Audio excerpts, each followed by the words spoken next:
First Alert 4 investigates tonight. What does it take to stop landlords who the city claims are illegally renting homes, taking advantage of some of St. Louis's most vulnerable people? It has led to a legal battle, and despite that, First Alert 4 investigates. Susan Alcori reveals those landlords are still collecting rent.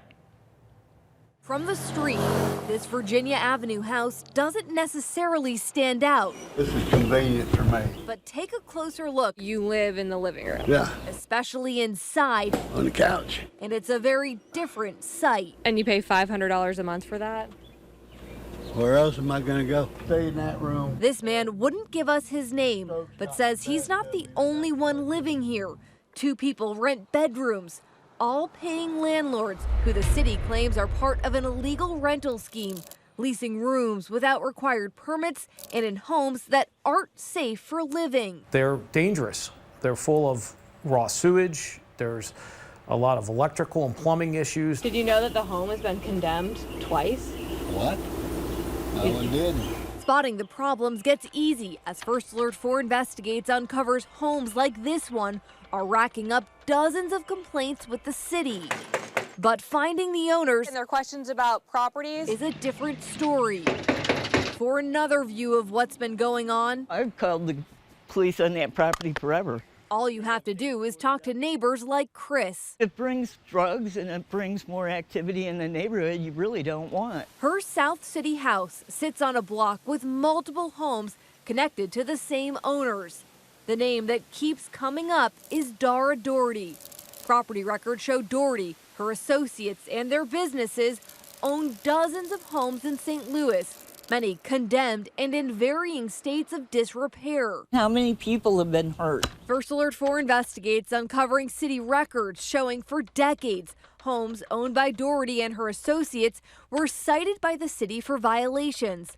They also led to hundreds of police calls, including overdoses, shootings, and suspicious deaths. Despite records spanning decades, It's frustrating for all of us. it wasn't until recently that the city connected the dots. Why did it take years to get to this point?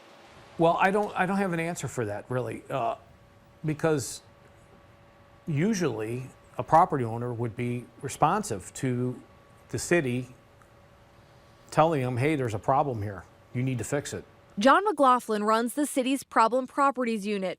His team cites buildings that aren't up to code. They go out and they check on these locations daily when they get complaints. He says in this case, seeing a connection between the properties took longer because of how the owners used different companies. When you can hide behind an LLC, we start chasing each address when we don't have an actual person that we know that owns it. Public records show Doherty and her 5 associates have connections to at least 11 limited liability companies, or LLCs, which they use to buy homes across St. Louis. It's cat and mouse. Now that the city put it together, they're suing. It's the first of its kind. This lawsuit details how Doherty and the people she worked with bought often foreclosed homes for as little as $7,000.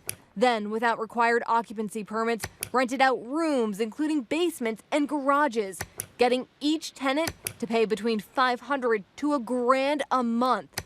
The city says Doherty told police she brought home $40,000 a month, adding up to almost $500,000 a year. The tenant is actually a real victim of the landlord. In court filings, the city claims the landlords fined renters at homeless shelters and food pantries, specifically targeting elderly people, veterans, sex workers, and people with disabilities and drug addictions. We have to come in with social services or some type of agency to help us try to find them a more suitable place to live. Months after the lawsuit was filed, First Alert 4 investigates found people still renting out rooms. How is this continuing to go on?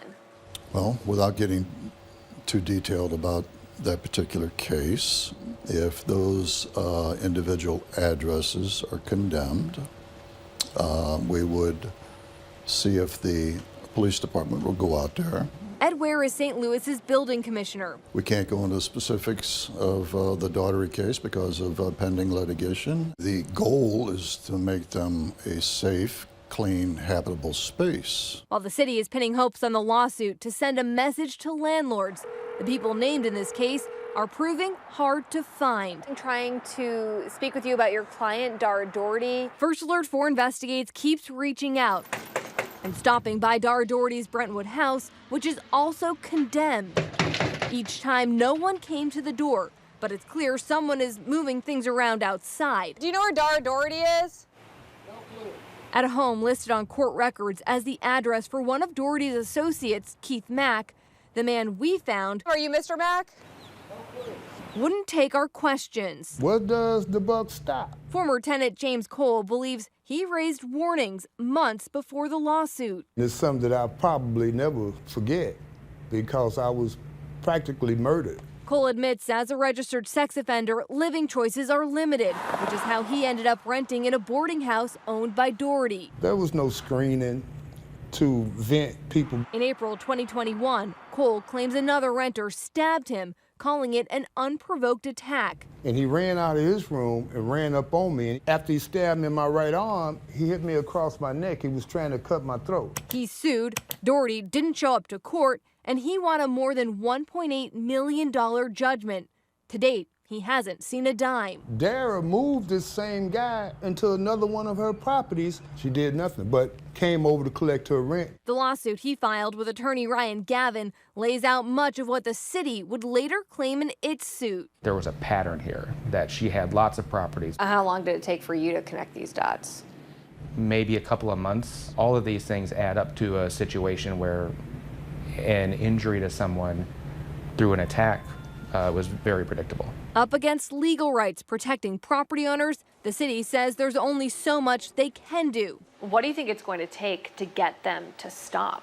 I think that what the city's doing now with this lawsuit is going to have a ripple effect. Until then, renters keep paying. Where are you supposed to go? Yeah, I mean, I'm on disability. Living here, I'll be on the street. the price to hold on to somewhere to call home. While the city says these aren't legal rentals, tenants keep ending up in eviction court as these landlords sue them over unpaid rent. We did a search of court records and found a lot of cases end with the landlords winning judgments worth thousands of dollars. As for Dara Doherty, who the city considers a ringleader in this rental scheme, there have been multiple warrants for her arrest. She's accused of no-showing hearings in municipal court linked to building code and traffic violations. We found there may be another way these landlords were able to operate while dodging the city. We're looking into that tomorrow night at 6. Susan L. Corey, First Alert 4 Investigates. And the city claims Doherty would have people impersonate building inspectors and use them to kick out tenants. It is important to know all city inspectors wear a uniform shirt and carry an ID card. The city also wants to hear from anyone who may have valuable information related to this story. How to do that is inside the First Alert 4 News app.